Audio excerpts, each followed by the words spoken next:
Je vous souhaite une bonne journée à chacun et chacune. Que le Seigneur vous bénisse richement. Être grand ou grandir? Lisons ensemble le verset 37 de Marc 10. Accorde-nous, lui dirent-ils, d'être assis l'un à ta droite et l'autre à ta gauche quand tu seras dans ta gloire. Quel décalage entre cette demande et le témoignage que Jésus est en train de leur rendre. Il leur parle de ses souffrances, il leur parle de sa mort imminente, il leur parle de sa résurrection, et eux, ils lui demandent des places d'honneur. Un décalage énorme entre les préoccupations de Jésus et celles des disciples. Positivement, on pourrait dire qu'il y a de la foi dans leur demande, dans la demande des deux frères Jacques et Jean.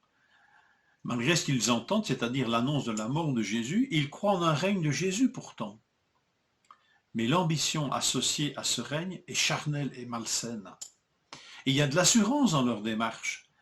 Quand Jésus va leur parler de boire la coupe et d'être baptisé d'un baptême dont lui-même doit être baptisé, pouvez-vous boire la coupe que je vais boire et être baptisé du baptême dont je vais être baptisé? Ils répondent avec une belle assurance, nous le pouvons. Une foi et une assurance présentes, mais bien mal orientées, et parasitées par cette ambition charnelle, cette ambition terre à terre qui vient tout gâcher et empêche de vraiment comprendre les vérités que le Seigneur est en train de leur donner. Être assis à la gauche et à la droite de Dieu, voilà ce qui les préoccupe. Qui sera élevé à sa droite et à sa gauche quand il sera lui-même élevé? Jean, plus tard, dans son évangile, va parler ainsi. Écoutez bien, c'est un témoignage qu'il rend, c'est une parole de Jésus qu'il nous restitue. Jésus va dire, et moi, quand j'aurai été élevé de la terre, j'attirerai tous les hommes à moi. Il dit cela pour indiquer de quelle mort il devait mourir. Quand moi je lis le verset 32, si on n'avait que ce verset, on pourrait croire que quand Jésus dit qu'il sera élevé de terre, il nous parle de son élévation, de son ascension et de sa glorification auprès du Père, à sa droite. Mais non, Jean nous dit, il disait cela pour indiquer de quelle mort il allait mourir. Élevé de la terre, la croix.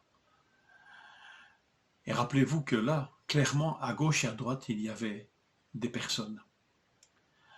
Ils crucifièrent avec lui 2 brigands, l'un à sa gauche, l'un à sa droite. Voilà de quoi étaient préoccupés Jacques et Jean, qui seraient à la gauche et à la droite de Jésus quand il viendrait dans sa gloire. Eh bien, à la croix, ces 2 brigands. 2 brigands pour nous rappeler qu'il y a au moins un des deux qui se tournera vers le Seigneur et l'autre qui continuera à l'insulter. Voilà, le cœur partagé de l'homme. Mais une très mauvaise question de savoir qui sera à sa gauche et qui sera à sa droite. Vous ne savez pas ce que vous demandez. En leur parlant de la coupe à boire, Jésus parle de ses souffrances. En leur parlant de son baptême, il parle de sa mort.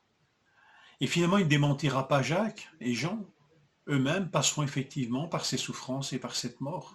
Pour Jacques, en tous les cas, c'est le cas, puisqu'il mourra, le premier apôtre, tué par l'épée au cours d'une persécution. Et Jean, lui, connaîtra une longue vie où il va boire pas mal aux souffrances, jusque dans une blanche vieillesse. Mais de toute façon, pour l'instant, leur intelligence est obscurcie par cette ambition malsaine et mal placée. Dans le royaume de Dieu, où Jésus les amène et les ramène, il n'y a pas la question d'être le plus grand. Dans ce royaume, ce n'est pas une obsession. Le roi du royaume est venu pour servir et non est venu pour servir et pour donner sa vie en rançon pour beaucoup. Alors, dans ce royaume, cette question de qui est le plus grand, elle n'a pas cours. Puisque c'est le service qui fait grandir dans ce royaume. Alors, une intelligence des choses de Dieu passe par la croix, où nous contemplons le serviteur, celui qui est plus grand que tout et que tous.